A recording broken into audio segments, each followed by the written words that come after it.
चलिए आप सभी का एक बार फिर से सीटेट विथ जी टीचर में स्वागत है। पिछले वीडियो में हम लोगों ने ये सीखा था ये वॉइस के बारे में। वॉइस में मैंने बताया था दो अलग अलग तरीके के सेंटेंस को कैसे एक्टिव वॉइस से ये पैसिव वॉइस में चेंज किया जाता है। आपको मैंने बताया था असर्टिव सेंटेंस वाले एक्टिव वॉइस को कैसे पैसिव में चेंज किया जाता है, और दूसरा मैंने बताया था इंट्रोगेटिव सेंटेंस का। तो आज हम लोग तीन बचे हुए सेंटेंस के बारे में जानेंगे। तो सबसे पहले हम लोग जानेंगे ये इंपेरेटिव सेंटेंस को कैसे चेंज किया जाता है। ये हमारा टॉपिक हो गया ये वॉइस। अब उस वॉइस में इंपेरेटिव सेंटेंस वाले एक्टिव वॉइस को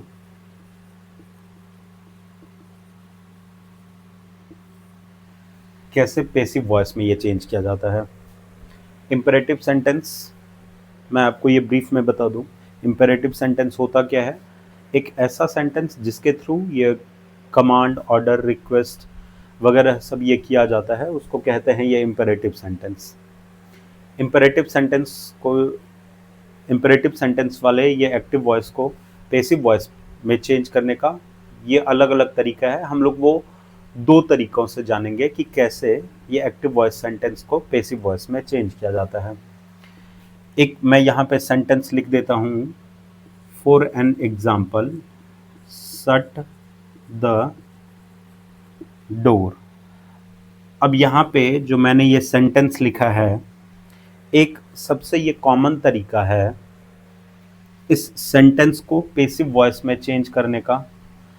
अब चूंकि ये इंपेरेटिव सेंटेंस है, इंपेरेटिव सेंटेंस में ये डूअर है नहीं।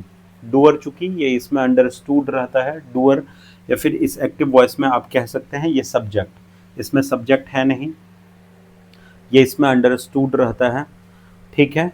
लेकिन फिर भी ये इसको चेंज किया जा सकता है। इसको हम लोग ये कैसे चेंज करेंगे, उसका सबसे ये आसान तरीका और सबसे ये कह सकते हैं ये कॉमन तरीका ये क्या है कि ये इसको स्टार्ट करना है हम लोगों को ये इस लेट से। इस लेट से मैंने ये स्टार्ट किया इस पैसिव वॉइस को, इस शट द डोर को चेंज करने के लिए। अब अपने लोगों को करना क्या है, ये इसके ऑब्जेक्ट को चुनना है, ये शट द डोर के ऑब्जेक्ट को चुनना है। चूँकि जहाँ मैंने पहले भी ये बता रखा है कि एक्टिव वॉइस का जो ये ऑब्जेक्ट है, एक्टिव वॉइस वाले ये सेंटेंस का जो ऑब्जेक्ट है वो हमारा यहाँ के ये एक्टिव वॉइस में ये पैसिव वॉइस में आके ये सब्जेक्ट का काम करेगा। तो ये ऑब्जेक्ट है, तो ये इस पैसिव वॉइस में ये सब्जेक्ट का काम करेगा। तो ये यहाँ पे लिख देंगे the door, late the door, ठीक। अब यहाँ पे क्या है कि अब ये मैंने पहला क्लास में मैंने आपको सभी को बताया था कि हर एक एक्टिव से पैसिव में जाने के लिए हम सबको ये बी फॉर्म का ये वर्ब चाहिए टेंस के अकॉर्डिंग। अब चूंकि यह एक इंपेरेटिव सेंटेंस है, ठीक है, इसमें वो is, am, are, was, verb वगैरह ये यूज़ नहीं किया जाएगा। यहाँ यूज़ किया जाएगा ये बी, ठीक है। यहाँ पे ये बी मैंने ये यूज़ कर लिया। अब आएगा ये वर्ब का थर्ड फॉर्म। तो वर्ब यहाँ पे हमारा है क्या, ये सट है। सट जो कि यहाँ पे ये फर्स्ट फॉर्म में लिखा हुआ है, और इसका थर्ड फॉर्म भी सट ही होता है। सट सट सट, ठीक है। तो लेट द डोर बी सट हो गया। ये एक बार फिर से मैं आप सभी को बता दूं, ये बहुत आसान तरीका है ये जानने का। हो सकता है ये दिखने में थोड़ा बहुत ट्रिकी लगे, लेकिन ये जरा सा कहीं से भी ये मुश्किल नहीं है, ये बहुत ही ये आसान है। यहाँ ये एक मैंने सेंटेंस लिखा शट द डोर। अब इसको मैं ये चेंज कैसे करूँगा, तो सबसे पहले अपने लोगों को ये यूज़ करना है ये लेट का, ठीक है। ये लेट मैं यहाँ पे ये यूज़ करूँगा। अब उसके बाद अब चूंकि मुझे चाहिए ये सब्जेक्ट, ठीक है, तो सब्जेक्ट आएगा कहाँ से, तो एक्टिव वॉइस में जो ये ऑब्जेक्ट का काम का ये कर रहा था वो ऑब्जेक्ट को हम लोग ये सब्जेक्ट के जगह पे ये स्वैप करेंगे, ठीक है। तो ये इस द डोर को मैंने यहाँ पे सब्जेक्ट की जगह पे ये लिख लिया। अब उसके बाद ये बी वर्ब का ये यूज़ करेंगे, ठीक है। यहाँ पे बी मैंने ये यूज़ कर दिया, और उसके बाद ये वर्ब का थर्ड फॉर्म। तो ये एक तरीका है। अब इसको न, हम लोग ये दूसरे तरीका से भी ये चेंज कर सकते हैं। मैं ये दूसरे तरीका से ये क्यों ये मैं चेंज करूंगा, अभी मैं ये आप सभी को बताऊंगा, लेकिन फिलहाल के लिए हम सबको ये समझने की जरूरत है कि ये इस शट द डोर को दूसरे किस तरीके से ये यूज किया जा सकता है। अब देखिए, इसका स्टार्टिंग करेंगे यू आर से। ठीक है, मैंने ये यू आर से स्टार्ट किया। ठीक, अब ये यू, चूंकि ये यूज क्यों किया गया, आपके मन में ये सवाल आ रहा होगा। तो ये यू एक तरीके से आप यह कह सकते हैं कि ये यू इस सेंटेंस का सब्जेक्ट के तौर पे ये अंडरस्टूड है, इस वजह से हम लोग यहाँ पे ये यू यूज करेंगे। ठीक, अब यहाँ पे ये बी फॉर्म का वर्ब, ये यू के साथ ये आर आता है, तो मैंने यहाँ पे आर यूज कर लिया। अब इसके बाद अब यहाँ पे रिक्वेस्टेड या ऑर्डर्ड वगैरह ये हम लोग ये यूज कर सकते हैं। तो अब इस चीज को समझने के लिए कि मैं ये रिक्वेस्ट यूज करूं या ऑर्डर्ड ये यूज करूं, इसके लिए हम लोगों को ये समझना होगा ये इस सेंटेंस के कॉन्टेक्स्ट को, इस सेंटेंस के टोन को, ये इस सेंटेंस का ये टोन कैसा है। अगर यह सेंटेंस से पता चल रहा है कि ये स्पीकर जो है ये रिक्वेस्ट कर रहा है, तो उस केस में हम लोग ये रिक्वेस्ट लिखेंगे, रिक्वेस्टेड लिखेंगे। और अगर इस सेंटेंस से पता चल रहा है कि यह स्पीकर जो है, ठीक है, जो कोई भी ये बोल रहा है या फिर जो कोई भी ये कह रहा है, वो अपने सेंटेंस के थ्रू ये ऑर्डर कर रहा है सामने वाले को, तो वो उस केस में हम लोग यहाँ पे ये ऑर्डर्ड लिख देंगे।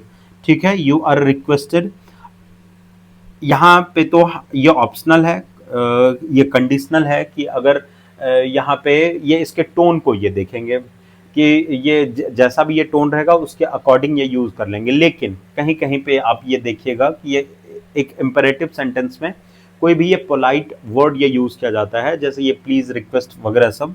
तो अगर वो उन सारे वर्ड्स में से कोई भी एक ये वर्ड इस सारे सेंटेंस में, इस सेंटेंस में ये यूज किया जा रहा है, तो वो उसके अकॉर्डिंग हम लोग ये यूज कर लेंगे। अगर ये प्लीज यूज किया जा रहा है तो ऑब्वियस सी बात है कि ये उस सेंटेंस के थ्रू ये रिक्वेस्ट किया जा रहा है, पोलाइट रिक्वेस्ट किया जा रहा है, तो इस वजह से हम लोग यहाँ पे ये रिक्वेस्ट यूज करेंगे नेसेसरली। ठीक है, यू आर रिक्वेस्टेड। उसके बाद फिर हम लोग यूज करेंगे इन्फिनेटिव का, infinitive to shut the door. अभी इसके पहले यह शट जो था यह यूज किया गया था थर्ड फॉर्म में, लेकिन यहाँ पे यह यूज किया गया है फर्स्ट फॉर्म में। क्यों? क्योंकि ये एक इन्फिनेटिव का पार्ट है।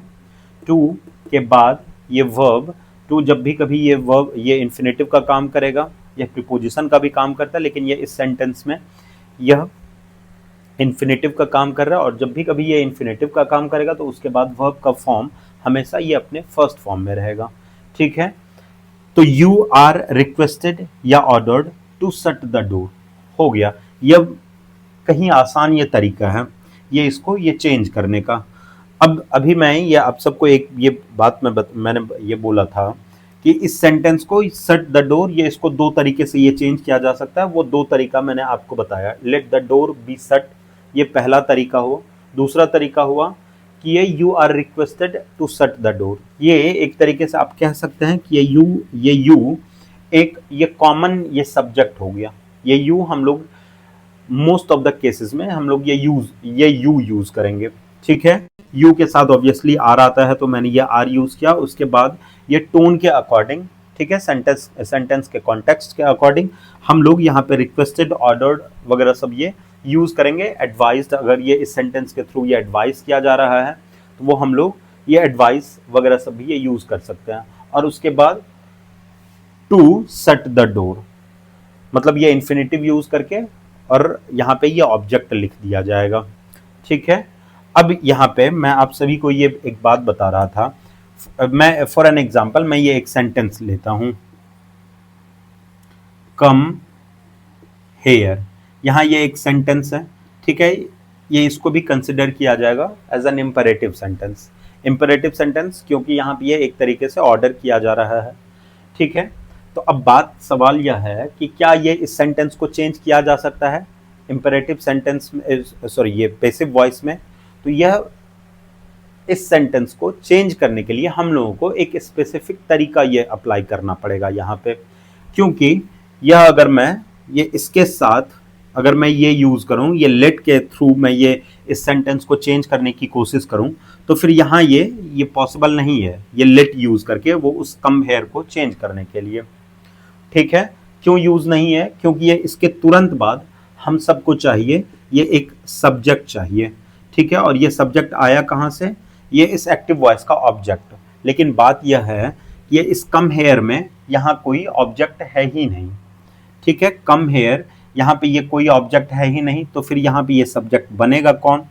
ठीक है, तो अब अपने लोगों को करना क्या है कि ये इस कम हेयर को ये चेंज करने के लिए, ठीक है, ये लेट वाला ये फॉर्मूला ये अप्लाई ना करके हम लोग यह वाला ये फॉर्मूला अप्लाई कर सकते हैं। तो वो इस लेट को यूज ना करके हम लोग कैसे ये उसको ये चेंज कर सकते हैं? You are ordered to come here हो गया। अब क्या है कि यहाँ पे ये इस कम हेयर जहाँ पे कि कोई भी ये डायरेक्ट ऑब्जेक्ट ना हो, जहाँ यहाँ ये कोई ये ऑब्जेक्ट नहीं है, तो ये इस सेंटेंस को ये लेट के थ्रू ये नहीं बनाया जा सकता। अब इसको तो ये बनाया जाएगा कैसे? तो वो उसको बनाने का ऐसे सारे ये सेंटेंसेस को ये चेंज करने का एक आसान तरीका है कि ये इसके ये इसके सब्जेक्ट के जगह पे हम लोग ये यू को यूज कर सकते हैं, और यू के साथ ऑब्वियसली आर का यूज होता है, तो वही मैंने यहाँ पे आर यूज किया है। You are ordered to come here. ठीक है, मैं एक दो एग्जाम्पल और मैं या आप लोगों को करके दिखाता हूँ, जिससे आप सभी को समझने में और भी आसानी होगी और आप लोग और अच्छे तरीके से ये समझ पाइएगा। तो चलिए मैं एक और ये सेंटेंस लिखता हूँ।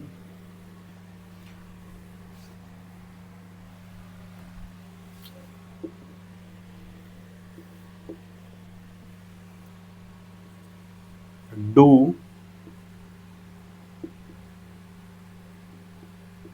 This work. ये डू दिस वर्क मैंने लिखा। ठीक है, अब यह भी सेंटेंस दो तरीके से बनाया जा सकता है, क्योंकि यहाँ पे ऑब्जेक्ट है। ठीक है, वो दोनों तरीके से फिर से ये चेंज करने की कोशिश करेंगे। अपने लोगों को ध्यान में रखने की जरूरत है, मैं एक बार फिर से बता रहा हूँ, एक ऐसा कोई भी ये इंपरेटिव सेंटेंस जहाँ ये कोई भी ये ऑब्जेक्ट ना हो, ठीक है, कोई भी ये डायरेक्ट ऑब्जेक्ट ना हो, उसको लेट यूज करके ये नहीं बनाया जा सकता है। उसको वो जो एक मैंने आपको एक आसान सा तरीका ये बताया, ये you are requested, you are advised, you are ordered वगैरह सब ये यूज करके हम लोग वो उसको चेंज कर सकते हैं। लेकिन यहाँ एक ऑब्जेक्ट ये यूज किया गया है, तो इस वजह से ये इस सेंटेंस को वो दोनों तरीके से ये चेंज किया जा सकता है। पहला तो वो ये लेट यूज करके, और दूसरा वो ये यू आर के थ्रू। तो चलिए पहले हम लोग वो लेट के थ्रू ये इसको चेंज करने की कोशिश करते हैं। सबसे पहले मैं ये लिखूंगा लेट। ठीक है, अब उसके बाद ये क्या है, यह जो ये ऑब्जेक्ट है, ये इस ऑब्जेक्ट को यहाँ पे एज अ सब्जेक्ट यूज करना है। लेट दिस वर्क, और बी मैंने ये यूज कर लिया। ठीक है, उसके बाद इस सेंटेंस के वर्ब को ये देखना है। ये इस सेंटेंस का वर्ब, ये एक्शन, ये वर्ड ये कौन है? ये डू है। अब इस डू को, चूंकि यह डू यहाँ पे ये में फर्स्ट फॉर्म में ये यूज किया गया है, ठीक है, लेकिन इस डू को यहाँ पे ये V3 में ये यूज कर देना है। डन हो गया। Let this work be done, यह हो गया, यह एक तरीका हो गया। दूसरा तरीका क्या है? ये डू दिस वर्क, यह एक तरीके से कहा जा सकता है। इस सेंटेंस को देख के ये ऐसा लग रहा है कि ये इस सेंटेंस में ये ऑर्डर किया जा रहा है, इस वजह से यहाँ पे you are ordered to do this work, you are ordered to do this work.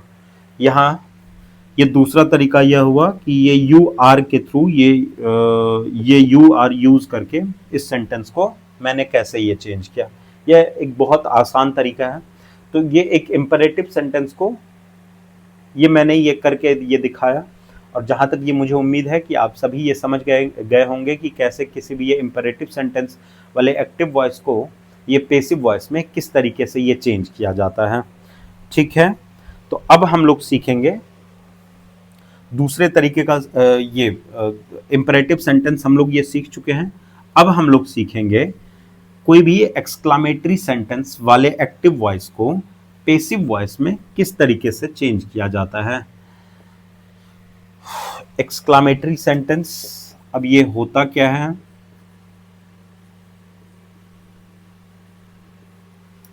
Exclamatory sentence या होता क्या है? कोई भी ऐसा सेंटेंस जिसके थ्रू हम अपने इमोशन को दिखाते हैं, हम अपने फीलिंग को ये एक्सप्रेस करते हों, ऐसे सेंटेंस को हम लोग ये एक्सक्लामेटरी सेंटेंस के नाम से जानते हैं। अब यहाँ पे मैं ये एक एग्जाम्पल लिख रहा हूं।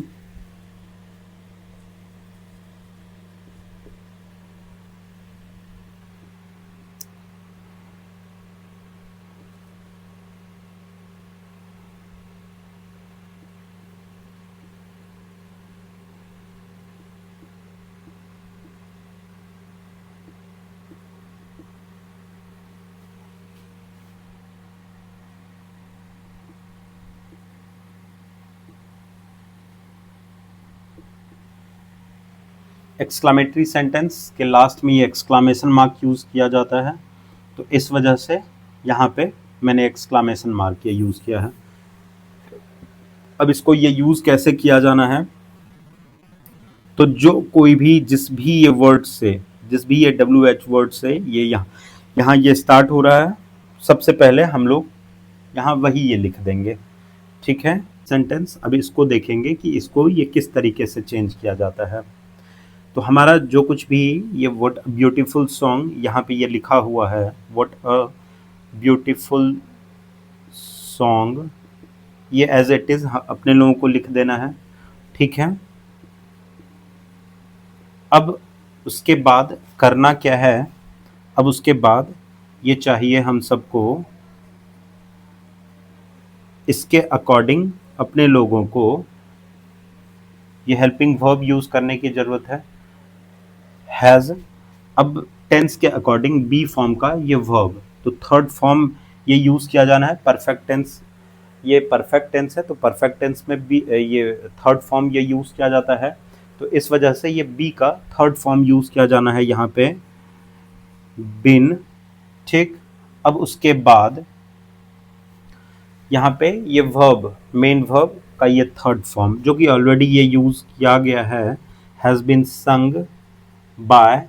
फिर यहाँ जो ये डूअर जो सब्जेक्ट है, यहाँ पे ये ऑब्जेक्ट का काम करेगा, और ये ही का ऑब्जेक्टिव केस ये हिम होता है, तो ये मैंने यहाँ पे ये हिम लिख दिया।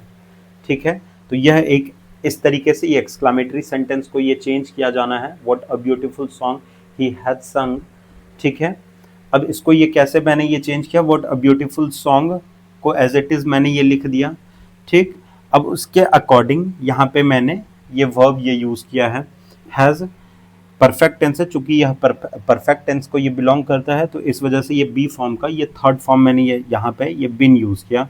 उसके बाद ये वर्ब का थर्ड फॉर्म ये संग बाय हिम। यह एक सेंटेंस मैंने ये बताया। अब चलिए मैं दूसरा सेंटेंस के थ्रू मैं आपको और भी अच्छे तरीके से ये मैं आपको बताने की कोशिश करूंगा।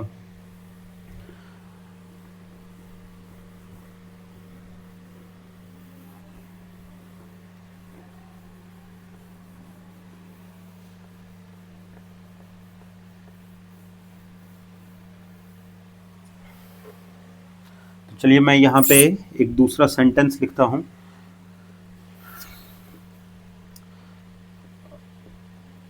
How fast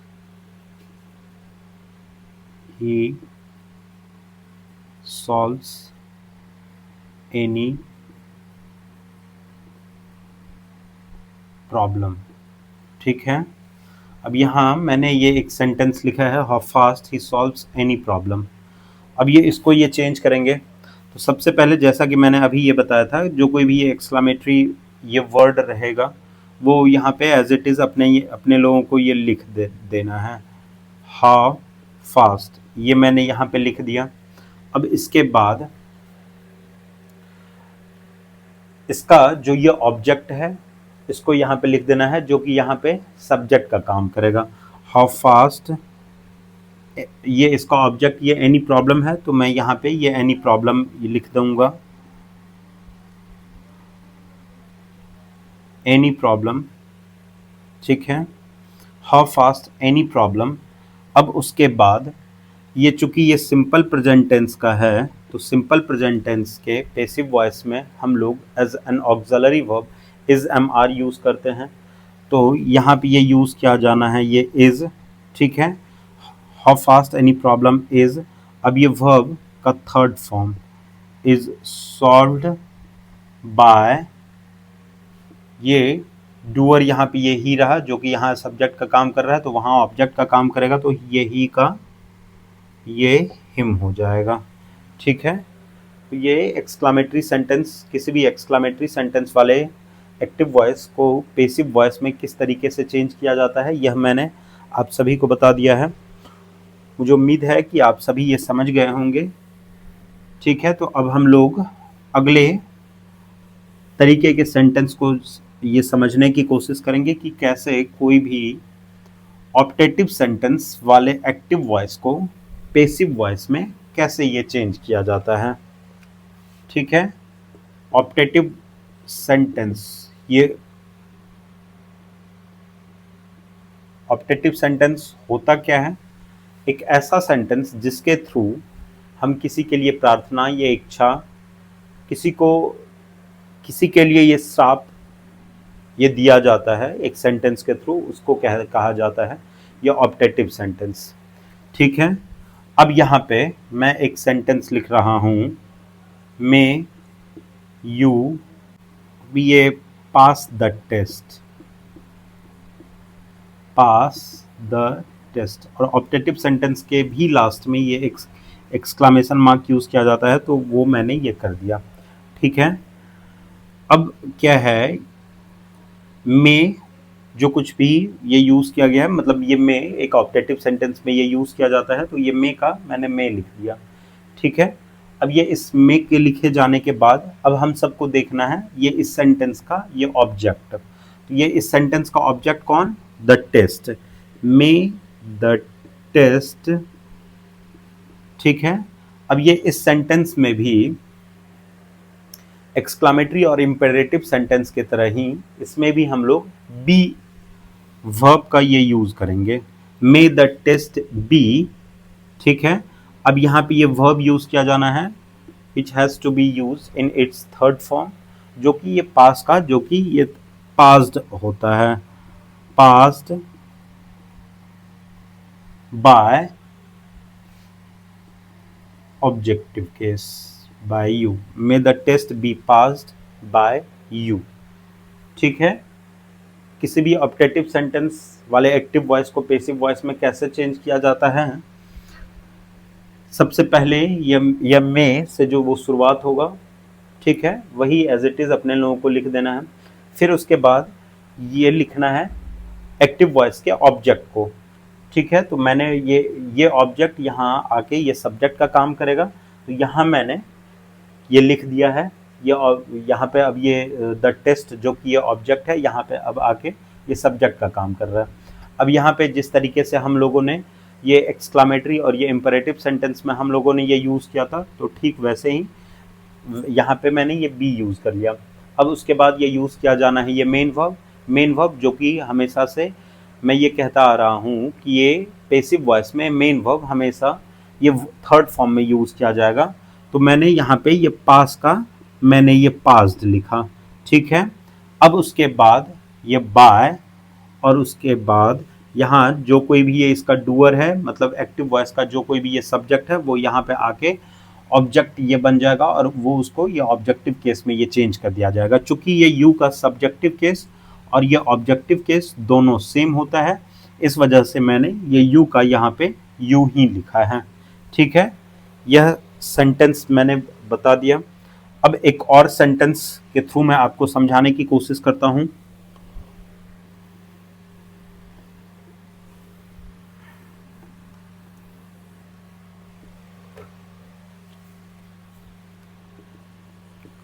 may God